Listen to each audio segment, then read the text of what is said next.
welcome to another presentation of Mark Live. We've got an incredible topic to discuss today, one you're going to love: how to master the art of public speaking and persuasion. And we've got a special treat for you today. We've got a guest host, our first one ever, Michelle Lipkowitz. Michelle is a partner in the law firm of Saul Ewing, a diversity and inclusion partner. Her practice is focused on commercial litigation, white-collar defense, and government investigations.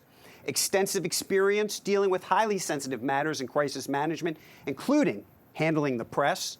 Extensive experience before various administrative bodies and in state and federal courts throughout Maryland and across the country, and with her incredible experience and success. She has mastered the art of public speaking and persuasion and is the perfect guest for today's subject matter. We are so happy to have her here. Welcome, Michelle. Thank you for inviting me, Mark. And before we start, we've got to give praise to our sponsor, Saul Ewing. Today's presentation of Mark Live is brought to you by Saul Ewing, LLP, a full-service law firm counseling organizations throughout the United States and internationally, and guiding entrepreneurs through transactions that are critical to launching and building their businesses. Go to saul.com for more information on this incredible law firm. And let's get going. So, public speaking, one of the most important things that you can do in business and in life. Why is it so important? Well, Michelle, the first thing that I always like to talk about is the expert status. When you want to get out there and you want to be seen as an expert, when you want to be owning your niche, and as I say, owning your niche and growing rich, and you want to be seen as that expert, public speaking is one of the best ways to create that expertise. Absolutely, 100%. I was actually at a presentation I gave just yesterday in Washington, D.C. at a conference. Business doesn't come to you when you're just sitting alone in your office typing at your computer. You have to have an external image. And one of the best ways to do that is writing and public speaking. When people see you, they get to know you. Your goal is to get people to want to work with you, to hire you. You have to get out there for that to happen.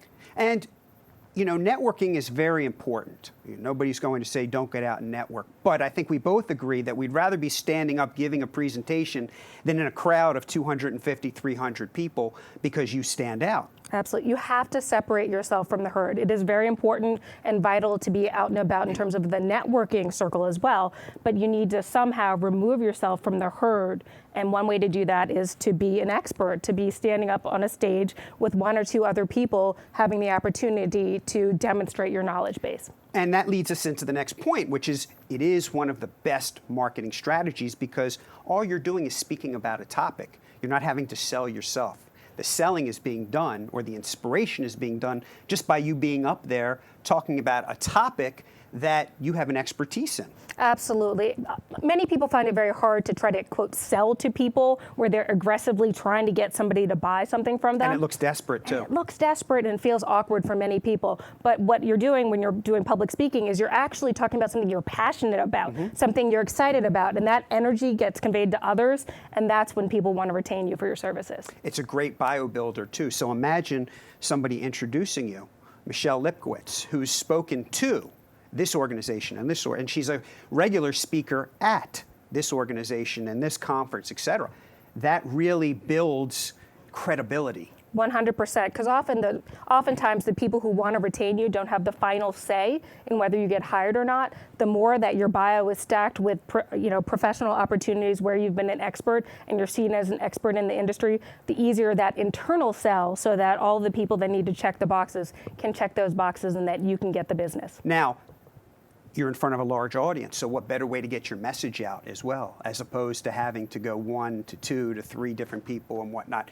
You can get it out to a large group of people at one time. That's a really important point, Mark. The reality is there are a lot of demands on our times these days, and one of the things you really need to focus on is where's that best ROI? Where's the return on my investment? You spend a couple hours prepping, maybe 1 or 2 hours presenting, 3 hours, whatever the case may be, but you're exposed yourself to hundreds, if not thousands of people. That's a fantastic return on investment. And you used the word herd before because that's so important, because you can create a herd of people that follow you. Because once they hear you speak, and let's say you have services or products that you want to inspire them to buy, it's a great way to get them to start to follow you and listen and hear what you have to say and become part of your group, your sphere of influences. Absolutely, and especially in today's age where the internet is, everybody can follow Twitter and LinkedIn, and once you get people captivated, you can draw them in to follow you and continue to bring them into your fold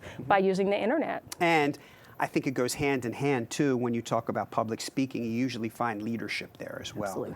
Leaders are able to publicly speak and do it well and master the art of persuasion, which we're going to talk about in just a minute, and not just standing in front of a crowd of thousands of people, but just in front of 15 people if that's their organization, Absolutely. and being able to persuade them to follow what the company goals are. So this is why public speaking is so important, and we're going to go through and talk about how to do it, mastering it, if you will. Okay, so what we've created here is 10 key components to being successful at public speaking. Let's start with number 1, delivery. Confident and authentic, because the audience must always believe you. If you go up there and you show a lack of confidence, people aren't going to believe you. And if you want them following you, that's not going to happen. Those are 2 vital points. You cannot win by pretending to be somebody that you're not. You have to adopt a style that is authentic to yourself. Otherwise, people will feel it and they will shut down. It's kind of like dogs smell fear. If you are not being authentic and not exuding your authentic self and that passion, people are not going to be attracted to you and are not going to feel the credibility that you're trying to convey. Same thing with confidence, especially if you're earlier in your career. I would say fake it till you make it. The reality is you don't have the luxury of not exuding the confidence, again, or other people just shut down. You need to exude the confidence and the passion. That being said, you need to focus on topics that you are truly passionate about. And what goes hand in that, being confident, is knowledge of your topic. Absolutely. If you don't have knowledge of your topic, which is number 2 on this list, the confidence is not going to be there. And that knowledge reinforces your expertise. Number Agreed. 3, of course, and number 3 goes hand in hand with number 1 and 2, being prepared. Presentations should flow without reading from notes like we're doing today. You can have a guide like we do from a PowerPoint presentation, but if you're sitting there just reading, that's not going to show people that you're prepared. And I mean, given what you do in life, if you walk up in front of a jury and you're not prepared, that's a recipe for disaster. Absolutely. I'm a trial lawyer. Nobody's ever going to out-prepare me. That is the goal here. I may not be the smartest person in the room every single day, but I will always be the most prepared. The other thing, that allows you the opportunity to connect with the people in the room. We have people sitting in the room today. Our goal is to also connect with those sitting here today as well as those in the audience. That's right. And that takes us, it's a great segue into number 4. I don't know if you did that on purpose, but it was terrific. Engage the audience, because it keeps the audience interested and focused. So one of the ways that I like to engage the audience is to ask questions, not necessarily for them to blurt out the answers, but show of hands. Who feels this way? Or show of hands. Who's understanding what this point is? Because if you're just up there lecturing,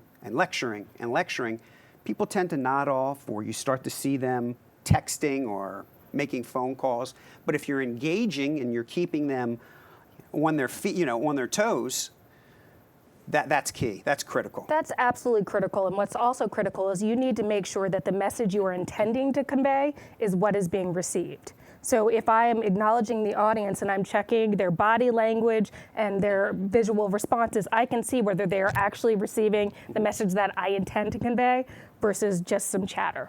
Absolutely. And next one, number 5, leaving them desiring more. We talked about creating a herd of followers that are inspired to buy or purchase products and services. So you don't want to give everything away. Less is more.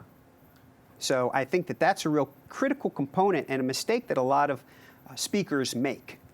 Agreed. You want to give them an opportunity to reach out, whether they're going to have a follow-up question or they just want to ask when the next opportunity is that you'll be presenting on a topic of interest to them. But you want to kind of crack that window or open that door. Now, audience awareness. This is where I think a lot of people make mistakes. And it's knowing the target market to design the right message. And I have to tell a story about this because it happens within the past year. And I learned a very, very valuable lesson. So I speak to a lot of business groups, a lot of small business owners, entrepreneurs, medium-sized businesses as well. And so I had a lecture prepared or a presentation prepared on leadership. and time management as well, conquering the deadly enemies of time. And so I get out in front of this group of people, and it was an organization that had hundreds of managers. And what I found about halfway through was these managers didn't really want to hear what I had to say. A lot of them were, falling asleep. And I realized I needed to really tailor this message down. I didn't realize ahead of time what the audience awareness would be. And you feel it. You feel that lack of energy. And that's a pretty Absolutely. bad feeling standing up there. Now, I paid my tuition and I learned something new, but that's part of the preparation. That is 100% part of the preparation. One of the things I like to do is, if possible, if it's a conference where people have registered, it is often great if you can get the pre-registration list so you can dive down a little bit deeper in terms of your actual target audience. And then you can actually kind of plan your story around who's actually in the audience. In this day and age with the internet and Google and LinkedIn, it's actually, if you prepare in advance, you have ample opportunities to really find out who is going to be in your audience, because the more tailored your program, the more successful. If they feel good about it, for example, they're receiving information that is contemporary to their current needs, it's addressing things that are keeping them up at night right now, they're going to feel great about it at the end of the day. Now, when And we talked about engagement before, storytelling, one of the best ways to engage and inspire people with examples of previous experiences to emphasize an important point. Storytelling really gets people captivated in the moment. And it's something that really should be a key component of any presentation. Just like I told the story before about audience awareness. Absolutely. That's what resonates with people. That's what makes your key points real and relatable, is the storytelling. And I know we've got some stories that we're going to tell Oh, yeah, some throughout real today. good ones. You've got some real good ones. And lastly, it's all about them. Serve and sacrifice before you collect. When you are presenting information, make sure that you're doing it for the benefit of the people who are there. Don't worry about what am I going to get out of this. Serve and sacrifice before you collect. That activates the law of increasing returns, and it comes back tenfold to you. And again, it's a mistake people make. Their mindset is, I want to get this out of this, I want to get this, I want to get more speaking engagements, I want to sell these products. No, first thing is make sure that your audience loves what you're giving them, that they are receiving more value and benefits than what they have paid or what their investment is. Absolutely. We're not here to sell. We are here to convey our experiences and share some of our lessons learned. And whatever you get out of that afterwards, great. Absolutely. Okay. So we have two more here. We have appearance and professional presentation. So appearance, physical. Dress for the occasion. Don't overdress, don't underdress. This comes into audience awareness. Absolutely. Who are you speaking to? And then the second one, which I want to turn over to you, of course, because there's a big example up there, is the right mindset and thoughts, because you can come in, and if you're really stressed, you're really upset, you can try to fake it, but the body language doesn't match with those thoughts. And so these thought impulses that you have really affect how an audience reacts. They can really tell if something's off. And so you have a great example of this. Yeah, let me touch on both of those, actually. So the first one, for physical dressing for the occasion, I really decide what I'm wearing based on where I'm going to be that day. If I'm in federal court, I'm very much in a pretty monotone suit, which is a little bit outside my comfort zone, as we can probably see today. I'm normally a bright colors kind of person. However, if I'm on a construction site, I'm in jeans and construction boots and a safety vest and a construction hat. I have many of my clients who have never seen me in anything outside jeans and construction boots, because I am their construction lawyer. So you have to dress for your audience. Same for presentations. Once you're aware of that target audience, you should dress appropriately. You don't want to be preaching from on high. You want to be relatable. Now, this is one of my favorite topics, emotional and the right mindset. I'm a big believer in preparing emotionally, whether it's going to be a witness going into a deposition, a client taking a lie detector test, somebody appearing before the grand jury, whatever the case may be, you need to enter that environment in the right mindset. And sometimes I work with clients on having a theme song, a motto. I don't care if you need to listen to heavy metal or classical or pop or whatever you need to listen to in the car on the way there. Getting people in the right mindset is how you will exude the confidence and the positivity that you need to exude. Same thing with paying attention to the details. I know this is one of the things Mark wanted me to talk about. Let's say, hypothetically, you may have a case that somebody is alleged to have stolen something and they were wearing a red shirt during the robbery. I can guarantee my client will not be wearing a red shirt in any deposition, any video deposition trial. Neither will I. So we need to be very sensitive to how we dress and the messages we want to convey. Most people will be dressed very angelically by me as a defense lawyer. And it's really interesting because colors is very important with the art of persuasion. Absolutely. And we're actually going to talk about that and tell you what colors mean and how you can use them to your benefit. But let's finish up with the 10 key components to successful public speaking. And the last one is professional presentation. Seems so easy to just say professional presentation, but a lot of people get this wrong. The materials, that's the first piece. You know, having a nice PowerPoint presentation, which is easy to follow, some graphics on there. People like to see graphics. And then the technology, too. A lot of people get this wrong. They don't test beforehand, and especially with what you do. Can you imagine going in and you're using, let's say, a trial service to utilize PowerPoint presentations, and it grows wrong? And that is, I've rarely been more uncomfortable than seeing opposing counsel's technology not work. Yeah. What we ask for in advance is, if we're about to go into a trial, we ask for an afternoon the week before to go test things in the courtroom that we're going to be in. Make sure all of our cords are the right length, everything's taped down, and we do a dry run. It's very awkward when somebody's technology doesn't work, and then they have to rely on the other side. And then maybe they're asking our paralegal to help them with their exhibits. That's embarrassing, and it undermines their credibility. It really does. We're fortunate here. We've gone over the PowerPoint presentation, so we know it's great. But we're fortunate here to be in CBS studios and have the creme de la creme of technology here. Absolutely. But that really works when you're talking to an audience and you have something that really, really works well. And there's one other thing I want to mention there, and I do believe very strongly that it's nice to have a brand. So when you're preparing your presentation materials, you want that consistency. So if you're handing out a business card and your PowerPoints, everything should be consistent so that you're creating a brand and people automatically think of you and associate you with that imagery and that brand. Great point. Okay, so you've created and presented a highly effective presentation, a highly effective speech. What should you expect?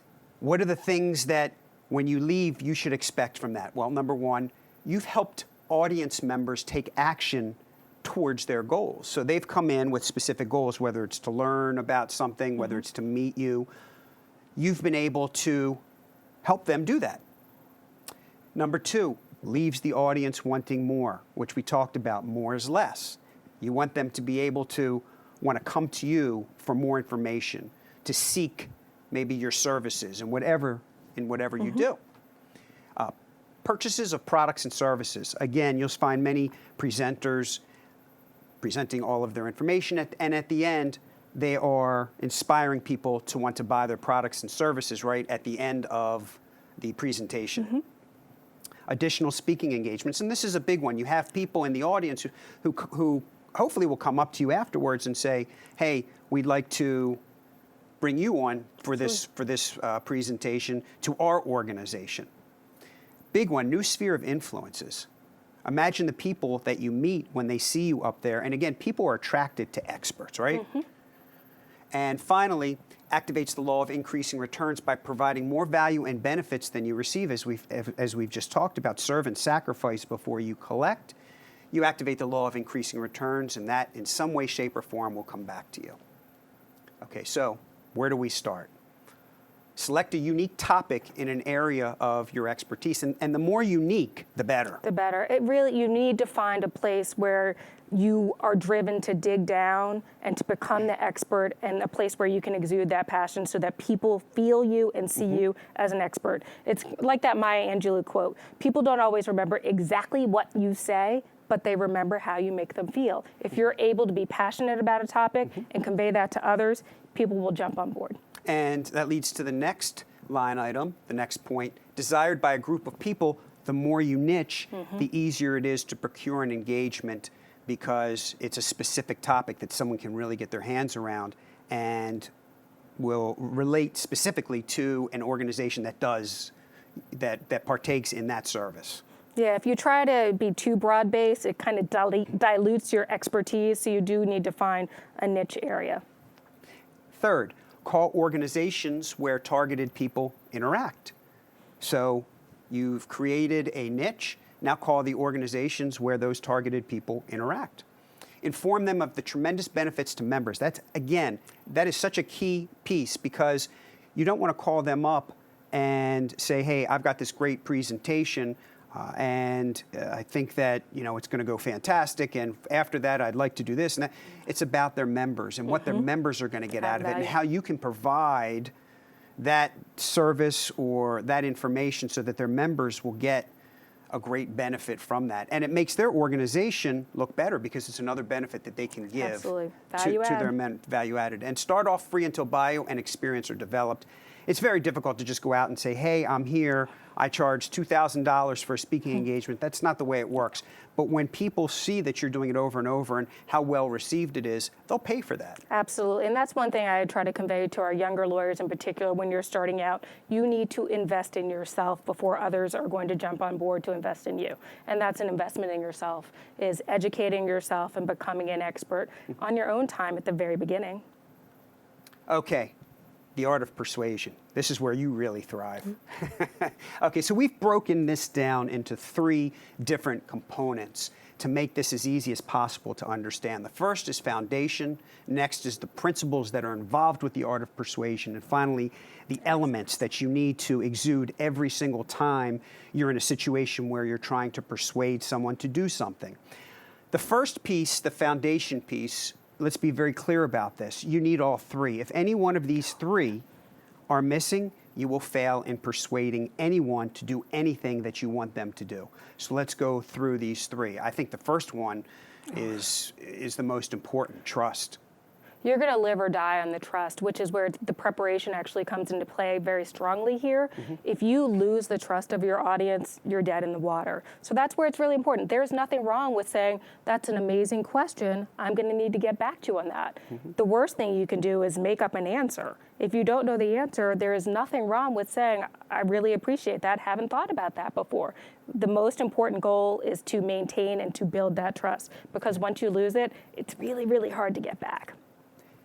And when we talk about the principles in just a minute, a lot of those components tie in to trust. Enrichment.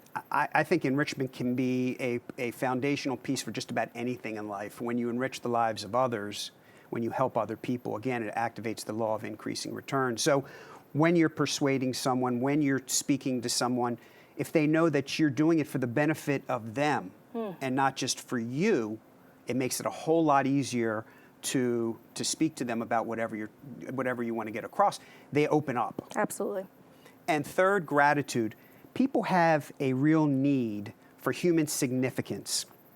And when we talk about human significance and we talk about gratitude, we talk about soft praise and appreciation. So that's got to come across as well when you're speaking to someone, how gracious you are that they're taking the time to talk to you. Absolutely. And when you do that, their need for human significance rises, right? I mean, they see that you're doing that. It makes it a heck of a lot easier to talk to them about a topic, an issue, whatever you are trying to persuade. Absolutely. When they feel that personal investment, that they're going to trust you as well. Okay. So now let's get to the principles, and we have 4 of them. Very, very important.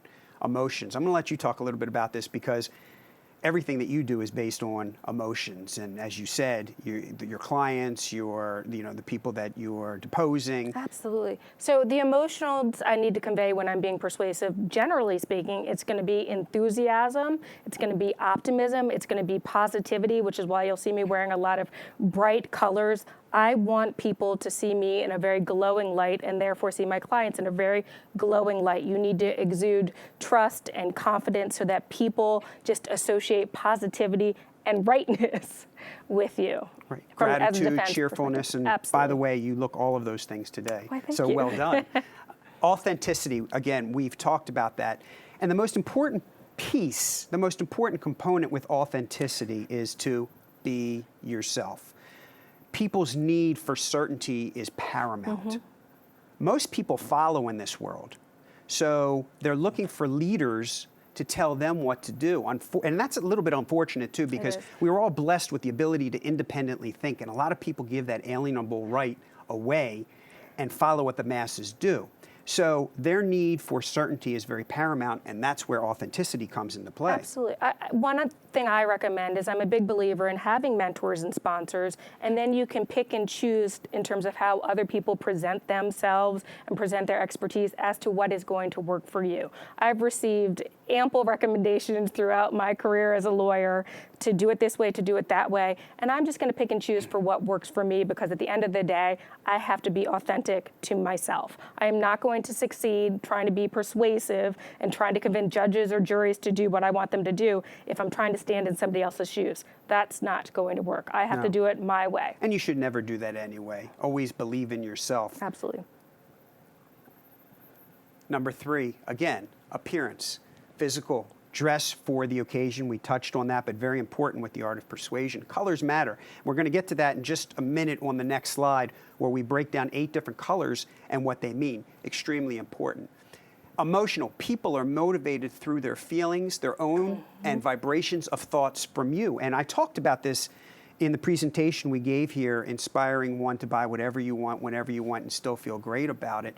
It's not just about their feelings, because people do buy on emotions. It's about the vibrations that they feel from you, from your feelings as well. That's just as important. And so if you're feeling stressed, even though you're smiling and it might be on the outside that you're looking great, they're picking up that vibrational negativity. And that does play a role in whether they're going to believe you from a persuasive standpoint, or they want to purchase a product or service from you. And I know you have another example, which I was very excited about, which was the lie detector. Oh, yes. So again, it's very similar to the red shirt story. You need to be very specific and very strategic about what you wear. If you're trying to, for example, I'm a defense lawyer, so I'm defending people and trying to get them out of trouble. What I want to make sure they do, that they are presenting as an angelic person. Oftentimes I'll have people wearing white or gray, very demure, muted colors. So the full appearance and perception, when you sit in a room for a lie detector test, or you're sitting before a grand jury and the government is examining you, your whole mindset and physical presentation plays into how your body exudes the information it's conveying. So I make sure people are in the right place physically and psychologically, mentally, et cetera, before they enter those. So if somebody's going to take a lie detector test, you have them go and listen to their favorite song or get into that mood? Absolutely. We'll do theme songs, we'll do silly dances, we'll do whatever is necessary to get them into the right space. I'm not above silly dance, Ally McBeal style. Not above theme songs or silly dances, whatever it takes. Now let's move to number 4, one of my favorites, and that's leadership. With leadership, we always talk about being a leader with a message, not a grievance. What we can do, not what we can't do. Absolutely. And so that message is the utmost important when it comes to persuasion. If you're constantly negative, people won't rely on your word. If you're positive and it makes them feel good about how you can do something, how you can create a solution, they're much more likely to embrace what you're speaking about. Absolutely. I'm a lawyer. I'm a litigator. Some business people might from time to time see us as the new people. However, what I prefer to do is say, well, I wouldn't recommend doing that. However, how about we consider X, Y, and Z? So you're always packaging the information as an opportunity, not just the shut down, no person. And there's an incredible lawyer that you work with. We're not going to mention her name on air, but she's amazing. And one of her mottos is, don't tell me what you can't do. Tell me what you can do. That's right. And she's 100% right. So one of the greatest lines, whenever I'm in a meeting and somebody's being negative and telling me, no, you can't do this, you can't do that. Absolutely. Okay, I get it, but tell me what you can Absolutely. do. Give me solutions. Don't give me the problems. I don't like when someone starts off, the problem is. Don't like that at all. Support the purpose with action. Leaders take action. They don't just talk. And so when you do that, again, you're much more likely to persuade someone because, hey, they've done it, they're doing it, I see them in action. And being decisive. This is a big one because most people in this world are indecisive for fear of failure because they're going to make a mistake. And that's a whole nother presentation for another time. But the key there is to understand that that mistake is there for you to learn something new. Absolutely. There's a very fine line between success and failure, and you and I have talked about this. Successful people see mistakes as nothing more than an opportunity to learn something new. It's a tuition they had to pay to get to that knowledge. Absolutely. But 95 to 98% of people in this world don't see it that way. The failure is an opportunity to quit. Woe is me, self-pity. And that's a big problem. So if you are not decisive, if you're not one that can make decisions, people aren't going to follow you. Agreed. You're not going to be able to persuade. That's a great point. My girls are little, they're 6 and 8, and they know that mommy is a lawyer, and so they don't really understand the nuances of what I do, but what they do understand is mommy helps people fix problems. So what I do for my clients is I go in and I say, these are our 3, 4, 5 options, and this is what I recommend. You always have to make a recommendation and be decisive. It's a great tagline, by the way, a great marketing tagline. What do you do, Michelle? I help people fix problems. Okay, next, colors matter. We talked about that before, and you're, as you said, a big believer in colors. You want to take us through these because, I mean, it really is of the utmost importance. Absolutely. Once I looked at this again today, I felt like I should be wearing yellow to exude youthfulness. However, I chose pink because I'm a bright, energetic presenter. This is what I go for. Yellow traditionally exudes optimism, youthfulness, and grabs your attention. Red creates the urgency, the sense of timing and deadline. You see red a lot, by the way, when there's clearance sales on something in a store. It attracts my attention. It draws me in to the 70% off because it's the end of the road. This is very similar to what you'll see in hospitals in terms of the colors of rooms, etc. Blue is my favorite. It's by very far effective. and away. My website, blue and white. Blue is trust, security. It just makes me feel good. That's right. Green, you'll see a very spa-like atmosphere used to relax, and it's easy for the eyes to process. Orange is known to be very aggressive and to call people to action and to demand your attention. Pink is known to be romantic and feminine, and black is powerful, sleek, and luxurious. Purple is intended to soothe and calm people. You'll see it in a lot of beauty products and skincare, things like that. And it's really interesting. We're not going to talk about this today, but different industries match up with these colors. Oh, absolutely. I was reading how manufacturing is usually black. And I thought back and said, wow, I was in the manufacturing business at one point as one of the owners. Our colors were black and gold. Wow, think about that. So very important when you're looking to persuade people, come back to this chart, colors matter. I always believe, too, that you can never go wrong with blue. That's just my preference because it does trust and security, and we talk about that as being one of the foundational, one of the foundations of the art of persuasion. Absolutely. Okay, now, the essential elements of mastering persuasion. Now, these are, all 9 of them have to be adhered to. They are so very, very important. When you are in a discussion or you're talking to people, all of these 9 have to be there. So, eye contact. Absolutely. And I'm torn between looking at you because I'm talking to you, but also connecting with our audience. So you need to strike that balance. People need to feel that you're investing in them and that you are speaking and conveying your message to them directly. Compassionate and caring. That goes back again to enriching the lives of others. While I'm talking to the audience, I want you, the audience, to get as much value and benefits out of this presentation as possible. And so that comes through the eye contact, and people can really see that. Absolutely. And they can feel it as well. If you're coming into the room with the right mindset, and that's how you feel, and that's the tone you want to convey, it'll come through in your voice and your body language as well. Kind, compassionate, facial expressions, very, very important. Again, coming through, smiling, being genuine. People want to see that. And you can be very effective. I'm a trial lawyer. I'm a defense lawyer. I have very tough conversations. You can convey that message in a pleasant way without growling at people. People tend to turn off when you growl at them. Well, and that takes us, and this was one of your big things as we were talking, number 3, the tonation of the voice.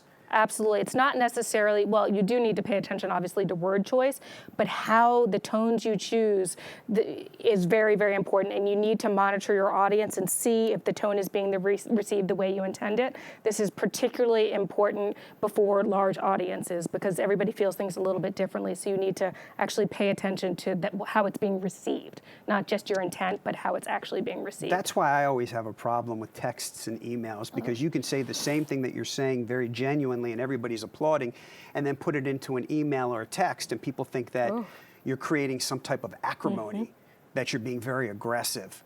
And so that's why the tonation, the tone of the voice, and how you present it is so very, very important. One of the ways that, or one of the elements that is very, very important to me is to speak deliberately and not rush. And when you do that, again, that comes across as being confident. people that are insecure or not confident are talking fast and trying to get, they're trying to get their point across as fast as possible because they're just not secure in what they're saying. And so this, to me, speak deliberately, don't rush, take your time. And I have a quick story for you on this. So my father is a clergyman, I told you. He's a cantor.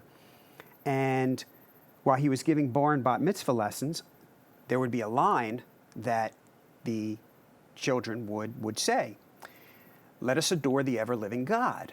And he would say, "Excuse me? Let us adore the ever-living God." I'm not hearing this correctly. Let us adore the ever-living God. Are you eating a hamburger? What do you mean? What's lettuce? Let us. Enunciate your words. Take your time. Don't rush. Absolutely. Which is also a key component to great negotiation, not rushing through the process. Okay, so let's go to number 5, which is use positive, influential words. This is where word choice is particularly important. You need to take your time to plan ahead so that you are choosing the most appropriate words to convey your message or whatever you want people to do for you. And then make sure you hit those words with your intonation. And that's where it's important to not rush. Maybe that's the time where you strategically pause. Silence is only awkward in your head.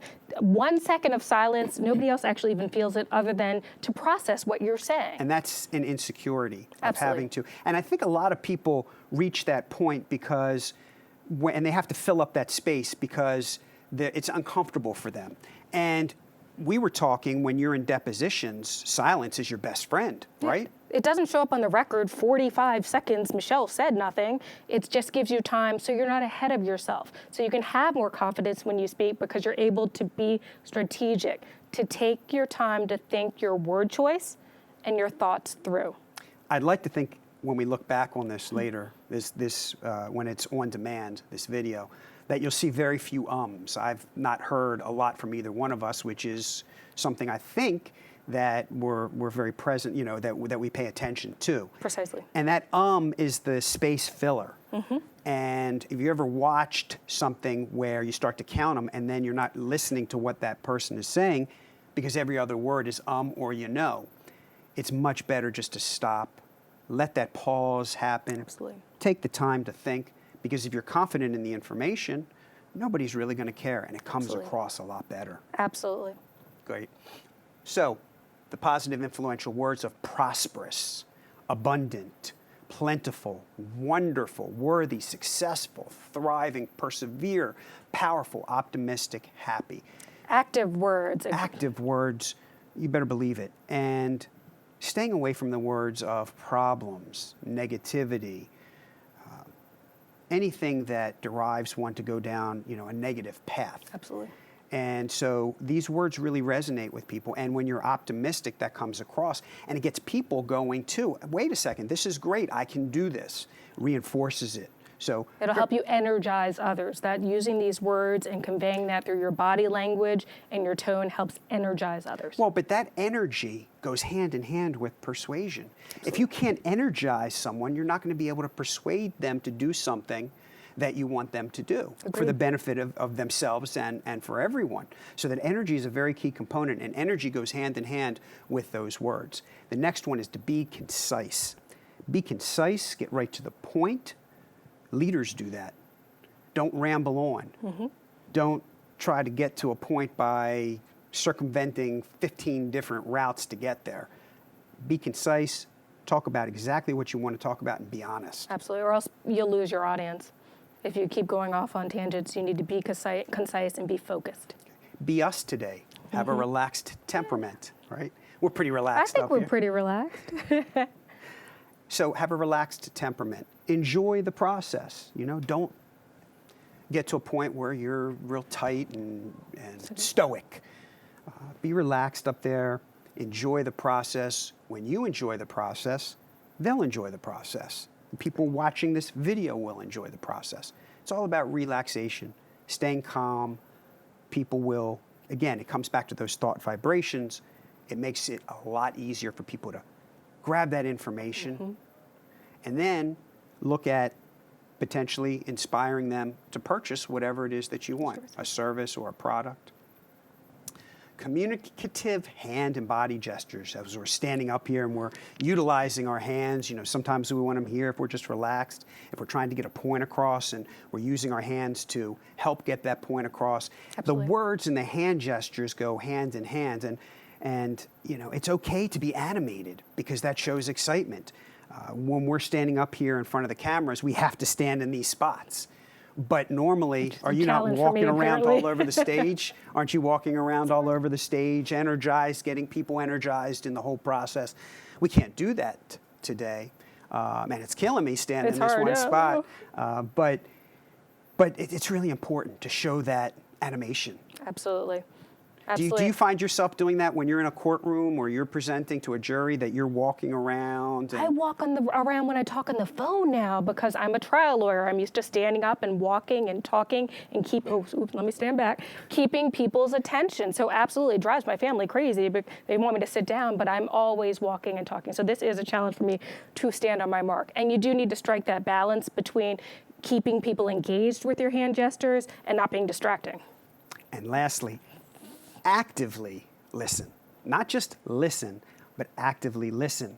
What do we mean by actively listen? That means when you're listening to someone, looking them straight in their eyes, staying in the present moment. Don't start dwelling on past events. Don't start thinking about what you're going to do tomorrow. And don't start thinking about what you're going to say next. Do you know why people do that? They do that because they're afraid of that silence. So they want to have something ready to go, but then they're missing opportunity. The point. And you said it best. They're missing an opportunity. You want to be aware of your surroundings. And the only way to be aware of your surroundings and to hear opportunities is to listen to someone and understand that anyone can be that opportunity that can really create something special. It's very important that you actively listen. Absolutely. And keep yourself in the present moment. And be able to repeat back to them what they said, because again, that reiterates it in your own mind. There's a reason they call lawyers counselors at law. As I say to my children, there's a reason you have 2 ears and 1 mouth. You need to spend more time listening than speaking. Epictetus, Epictetus. the Greek philosopher. Great, one of my favorite quotes. So these are the essential elements. They must be present in every single art or persuading someone. This is the true art and mastery of persuasion. You start with the foundation, you then incorporate the principles, and lastly, you have the essential elements. And if you put all of these things together, you're going to be the best persuader out there. An honest one that is doing it for the benefit of someone else. Serve and sacrifice before you collect. That's right. And that brings us to the end of our presentation. It went pretty fast, did it not? Ran we were talking about quickly. that. We were talking about that yesterday. Sometimes you feel like you're only up here for 15 minutes, and I bet you it's probably 40 minutes, 45 minutes. So I'm at 8. I have no idea. Right. This was by far the most enjoyable Mark Live that I've had, having you up here. And I hope to have you up here next month too, because we're going to talk about negotiations. So. Fantastic. We're going to call it the Mark and Michelle Live Show. So Thanks, what Mark. to do next? As I've talked about, become part of the Prosperity U family and start your path to a lifetime of wealth. All of these great topics that we're talking about are in Prosperity U. And you become a VIP. You become part of the process. You become part of our family. You become part of learning all of the things that we teach entrepreneurs, how to be successful. To be able to bring on experts like this is absolutely invaluable. You don't find experts like this. They're not a dime a dozen. They're very, very few and far between. So we've been blessed today to have Michelle and to have Saul Ewing, who is one of the top law firms in the entire country, to be part of this. And I'm very grateful and very thankful that they're here, that they're part of our audience today. So I can't thank you enough. Thank you. Again, I want to thank our sponsor, Saul Ewing, a full-service law firm counseling organizations throughout the United States and internationally, and guiding entrepreneurs through transactions that are critical to launching and building their business. Go to saul.com. Any legal matters that you have, give them a call. They're unbelievable. You want to talk about credibility. That firm has credibility. And I want to thank you very much. This has been an absolute joy. I hope to see you next month. I know we got to talk about that. But thanks for being part of today's Mark Live presentation. We're wishing you all the health, happiness, and prosperity.